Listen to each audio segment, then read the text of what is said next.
Welcome to Now Go Lead, the podcast where we help you level up your leadership in just 5 minutes. Each episode, we provide inspiring stories and actionable insights to help you lead with confidence and clarity. Whether you're a seasoned leader or just starting out, our goal is to give you the tools and motivation to level up your leadership game. Doesn't there always seem to be that one person in your life? It's worth thinking sometimes. I mean, would Batman be Batman without the Joker? Would Rocky really be Rocky without Apollo? It's worth thinking about. Along the journey, we're all going to come up along people who are going to challenge us in a lot of different ways. Sometimes it's somebody inside your organization. Sometimes it's somebody outside. At different times, we see them as people who are antagonistic towards us. Maybe they're just somebody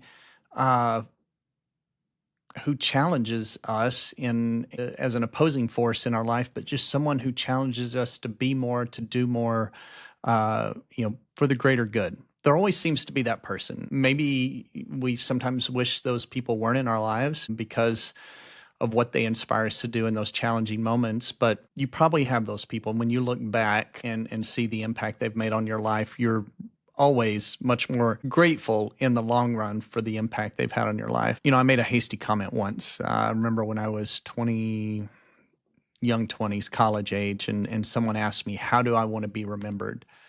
And I don't know why I said this, but I said that I wanted to be remembered as being patient.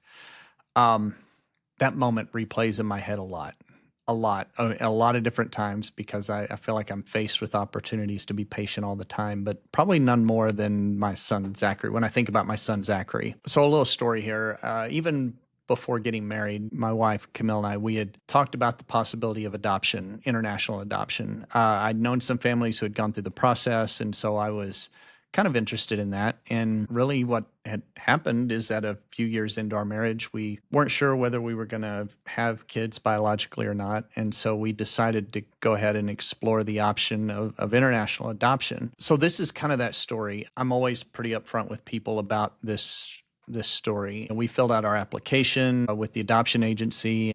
We didn't have too many constraints on it. I think as long as it was a healthy child, that was really all we were looking for. But to just shorten the story, we ended up choosing to adopt from Vietnam. And there was a chain of events that kind of led up to that. But basically a few short months after we, said, hey, we'll adopt from Vietnam, we were there. We were matched up with a 9-year-old boy from Vinh Long province, and we were given a little health report. They call it a dossier that just has some information that we couldn't read or understand. It was translated, and we took it to a doctor, and based on the feedback, it looked like a good opportunity. And a few thousand miles later, we were at an orphanage in Vinh Long. Now, the idea of an orphanage to most of the people listening to this is a little bit of a foreign idea now. We really don't have orphanages in the very traditional sense here in the U.S., but a lot of the places in the world have these places. This was really an eye-opening experience for me. It's this very austere brick building. You walk in, and there were about 20-something metal cribs in a room, and there were 4 women taking care of 20-something babies, and it was really all they could do to keep them fed, keep their diapers clean, and pick the next one and move up. So they had their hands full. But,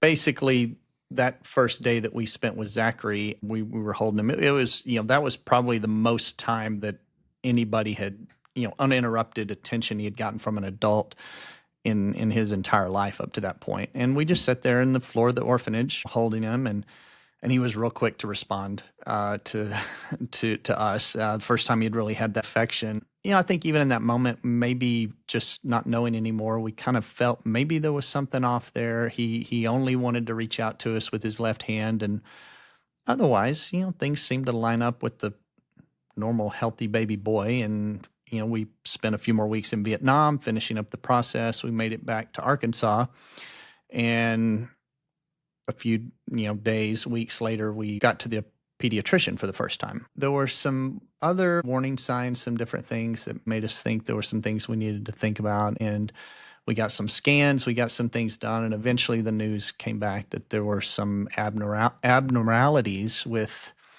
with his brain that were going to have kind of unknown long-term cognitive and physical effects on him. When you get that kind of news, and some of you may have special needs children and are well aware of this, but when you get that news for the first time, it's almost untold number of questions, emotions wash over you, and time kind of stops for a minute, and you just have to focus on taking that next breath. What really becomes difficult is what you're told in those moments is that the best thing to do is get him into therapy and see how it goes. I mean, see how it's going to turn out. No one's going to be able to tell you how this is going to turn out, and that's just exactly what a patient person needs, right? But I do know, looking back, and I know we can never express enough gratitude. There's been teams of physical, occupational, speech therapists that were a part of those early years of Zachary's life, and it's really in large part to their efforts that he can do so many of the essential things that he can do today, walking and eating. But we all worked hard in those early years to help him overcome some of these physical challenges. And Zachary, he's always been a fighter. I mean, he really has, and he worked hard every day. Eventually, though, as he got older and began to grow and develop emotionally a little bit, it appeared that there were some other things hiding as well. And in many ways, that proved to be a much more difficult thing to deal with than just the physical challenges that were present in Zachary's body. So once he started really expressing emotion, it became clear that there were some things that he would have unusual responses to: clapping, laughing, being in a crowd. He would start crying uncontrollably. And, as he got older, that emotions began to manifest himself as anger and maybe even physical outbursts. And we struggled for years trying to fix the behavior or figure out what it was. And eventually he was, along with his physical disability, formally diagnosed with autism. Even today, I'm not a patient person, or at least I'm not as a patient as I would like to be. I'll just admit that. But I truly didn't have an idea of what patience was until I became Zachary's dad. Raising him has been one of the single defining works of my life, and I'm not taking credit for that. I mean, my wife has shared this responsibility, and she's demonstrated a level of patience that I hope to get to someday, honestly. But I just can't convey in any form of speaking or writing just the impact that Zachary's had on my life. I think, maybe to put it concisely, I just wouldn't be the man. I wouldn't be the leader that I am today without him in my life. He's pushed me to become better in almost every way imaginable. And of course, even saying that, I can be honest and say this was not a burden I would have chosen for myself, 20-something years old. But looking back, I am so grateful for every lesson, every time that I've been humbled because of the gift of Zachary in my life. So I want you to take 5 minutes and think about this. What are some challenging people in your life? Who are the people that have challenged you the most, pushed you the most, that maybe you didn't ask for it, but they're there? They're there in your life. And honestly, if you're looking back at your journey, you just wouldn't be who you are without them.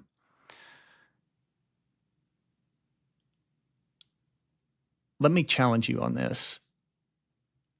You need to have those challenging people in your life to lift you up and force you to grow. Sometimes you're going to be able to choose your battles. Sometimes you're not.